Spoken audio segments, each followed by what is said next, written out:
I know that Candy, wherever she is right here, every time we enter a facility, the first thought that comes to her head is, how am I going to escape this situation if I need to? I used to be probation officer, so. Okay. She'll probably stay around here. Okay. Come on! So the first thing we want to talk about basically is your state of mind, okay? If you take education, you take active shooter, you take any kind of self-defense situation, which is kind of what we're doing here. It's defensive knowledge, okay? I would offer to you that there's no such a thing as defensive knowledge. Now, where do you think I'm going with that? Offensive, we gotta kick some butt.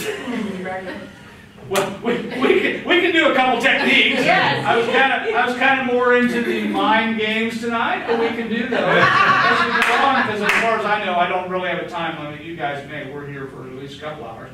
My consideration, though, is there is no such thing as defense. We go to karate classes, we go to self-defense seminars, we go to stuff like that. Self-defense in my world does not exist.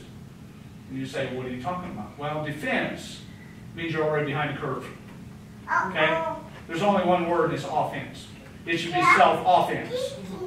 Okay?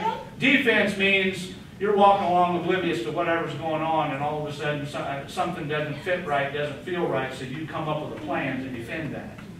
Okay? Well, you should already be ahead of that curve and expect it before it ever got there. Does that make sense? Mm-hmm. When people go shopping in a mall, for instance, and you hear about them on news, you see them on Facebook. Facebook is the best and the worst thing on the planet. Okay? Facebook or any of the social media, because you hear stories. It's a digital media, and unfortunately people can manipulate that any way they want to. They can make up a scenario and you go, oh my gosh, it's like reading fiction. You know what I mean? You said, that really happened? No, but it sounded good, so it sold me 2,000 hits. Does that make sense? Okay, they can do the same thing with their scenarios. So every year in holiday season we hear about, well, I was going to my car and all of a sudden somebody reached under and cut my Achilles tendon and they took me hostage. Okay, that has occurred before, but it doesn't happen very often. Okay, but could it? Yes. Okay, or I get in my car and I start the car and all of a sudden somebody jumps out from behind the rear seat and they beat me to death or whatever they do. Right? Has it happened? Yes. Does it happen very often? No. Okay? Now, you guys are from all over, right? Yes. Now most of you are in Arizona. Some of us. Some. Oak Park Mall, Kansas City. Everybody probably knows Oak Park. From here. That has become quite the crime zone. Right. If you haven't known that, but the last several years, they've had shootings in the mall, they've had shootings at the food court, they've had people shot out in the parking lot, they had the kidnapping of the one girl that her dad was on the Overland Park PD, you know what I mean? She was taken out and killed out in the country. It's all happened at Overland Park. Okay? So, does it happen? Yes. Does it happen very often? No. Does it slow down our defense or offense? Every time I go to the mall, I'm a little on edge, and I don't like the wife going or the daughter going to Oak Park Mall. Why? Because I know that these events are starting to multiply, which means they're occurring. Now, what's Overland Park PD doing? Overland Park PD is putting more officers in. You won't see them. You'll see a uniform walking around every once in a while, but you don't see the other 15 of them that are in plainclothes, which is good. They're being proactive. Does it stop anything? No. Because most of them are happening when? After dark, late at night. Solo in the parking lot. See what I mean? So they're still doing that. But we know that can happen here. That can happen in Arizona. That can happen in Joe Bobville. Doesn't matter where you go, right? So we have to be offensive. So the first thing in offense is our state of mind. State of mind will make you do something. It will make you react. That's defense. It will make you act to start. That's offense. I know you guys are probably into sports. Okay? The only sport I'm into is shooting. It is what it is. That's what I do now. That's my full-time job title, is I'm a professional shooter. Okay? I just took on a new job, not that you care about me, but now I'm protecting judges, using my shooting skills. This much. Haven't shot anybody yet. Don't plan on shooting anybody. Okay? The key is do a protection of the judicial forces, and that's kind of what I'm doing. But where I'm going with that is my offensive skills are still up now because now I'm protecting again, which is what I used to do years ago, and now I'm back into that. So I'm trying to give you some experiences of me. I want you guys to bounce off me and say, what if, what about, as we go through this conversation. But the first thing that we do is, we walked into this room. So what did you do offensively? I looked around the room. You looked around the room? I did. Great. Anybody else? Yeah. Looked around the room. For what? I knew how many people were in here Yeah. prior to me walking into Who's the in room here? and what doors were in the room. What doors were in the room? Yeah, So what are you looking for? My exit. Exits. You have an entrance. You have an exit. How many do we have? Well, there was a door over there. I don't know where it goes to. I just saw Okay, it. and you wouldn't know And unless you this had a little one. bit of time to look, right? Yeah. Okay?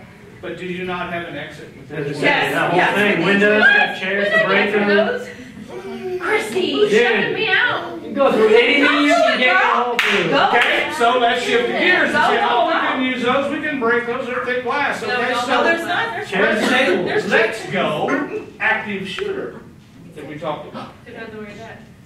Depends on where it's at, depends on what you're doing. You fight or you run, depends on Could where you you're at. use that as an exit? Absolutely. I'd find a way, right? I'd find a way to use that as an exit. Yes, So yes. Yeah. So offensively, when you came in the room, Yeah. you came in, you scanned the room for people that are in here. Now you don't know me from Jack, right? A couple of you may have known me, may have met me one time or another. So what's the first failure that you did when you walked in this room? I trusted you. Yeah, you Bang. yes. Okay? And you don't know me from nothing. No. The second failure is look what you're all doing. Sit down. You're sitting down. Facing Why? him Why? because We the trusted you. Set up, so. You trusted me. The chairs were set chairs up. are already set up like this. Okay? So, what do you think an active shooter or an active attacker? Let's go active attacker. Did you know that there was, what, 243 people shot with the AR-15 assault rifle, I think, last year across the country? And that's why we're trying to ban them and do all this press? Okay? Did you know there's like 1,400 people that have been killed with a knife? Are we banning knives? No. How many people have been killed with cars? A lot. Are we banning that? No. Okay? So everything is societal based. If you walk into a room and the seats are all lined up like they are here, and you're here for a class, what do? We sit down and share. Society says that's what we need to do. We're like lemmings. We're like cattle. Agreed? That's not your best safety advice. Okay? First thing you should really do is walk in the room. Just kind of mill for a while until I tell you to sit down. And then the question would be, why are you telling me to sit down? Do you not think that the active shooter or the person that is, how many active shooters, we're using this, the active attacker, okay, the active attacker, how many of you think that they pre-planned? I would say the majority. Everyone they've ever come up with goes back, they find the family, they find their computer, they talk to the friends, right? And they find out this has been planned for 3-4 months. Right. The FBI knew this was going to happen 6 months ago, Right. right? Look at the Florida shootings, Right. right? FBI knew about that long before, but they couldn't do anything. Why? Because there's no committing a crime to plan something you never do. Right. All right? So on the FBI's, you know, assistance or whatever you want to call that, which I'm not a big FBI fan, but anyway, on their behalf, they can't do anything because they have no authority to do something on something that could happen in the future. If we did that, we'd make a Will Smith movie. Right? Love it. Okay. That's good. Right? That's what that's about, right? That's right. Okay? So we're not going to do that. So what we want to do, the first off, is we want to get up in these chairs right now. We want to turn them all around and face that way. No. Okay? No! Well, we're going to. You already failed to mention. You do it. I'm going to watch it. But here's what you can do. Okay? As you're moving these chairs in a half circle this way, the reason you're doing it is because I want to use that as a projection screen. Okay. Okay? All right. So now you're softening up. But what you just did was you offensively came up with, why am I doing it? And here's my plan. Okay, so I'm giving you why we're doing it. There's no secrets here. Okay. But I wanted to come in here and see what you did, and you did just what everybody else does. Has there ever been a person that hasn't done that? Or a group of people? Yes. Katie didn't. Yes. She's still standing. She's ready to run. But she knows she's not going to get out of that window. No. But okay, so let's turn around another half circle there. And we're going to reset the classroom.